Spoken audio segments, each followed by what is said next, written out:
Bea Kamal kejen guasame bana rach bana jeling ki baran palping ko bukon on titi bana kalat kel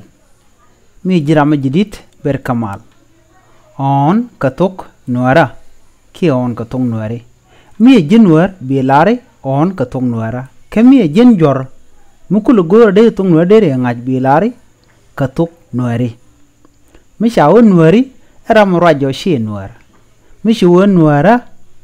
Ramomo chalado nuar kan tienten bana kwany kejen guasame chalado kwany man guane jen ka tini titapinyo kan tini de pinti waname ke tini dang diech tijen yam ba chu kwen kon akwan ndien de cham ka chako ka kwan nuar titi akwan ndien de cham ka chako ka kwan nuar titi a kop ba wach cha kwandak da jegna a dungnu ba kenesha gauke benyo ko kwenyok ka tungne tenas a kwan ndien de cham ka chako ka kwan nuere titi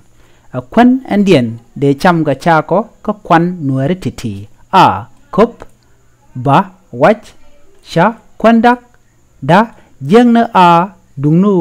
ba kenesha gauke bi shuguro jin bimu goa e shilingo bi shu kwany kelode bi shu garping gwasamo wane ka kwana rewde ki tije rewde lara jenena kubli ayliet e kub mishamke kungu kubli ayliet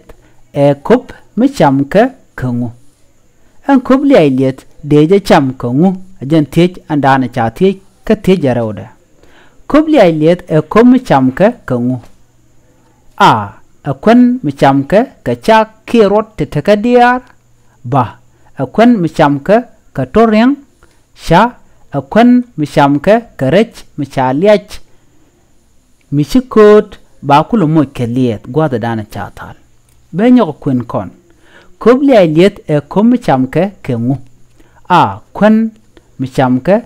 ka chak kirot tetakadir ba akwan mishamka ka toryang sha akwan mishamka ka rech michaliach michikot ba kulumo keliet ba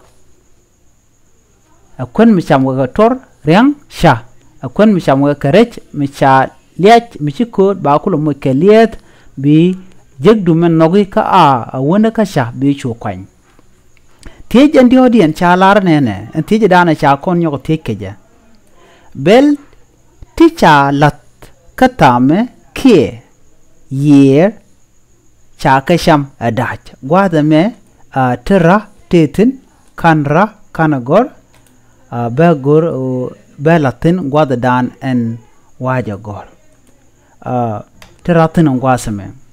belti chalat katame kie year chakasham adach a chi yakacham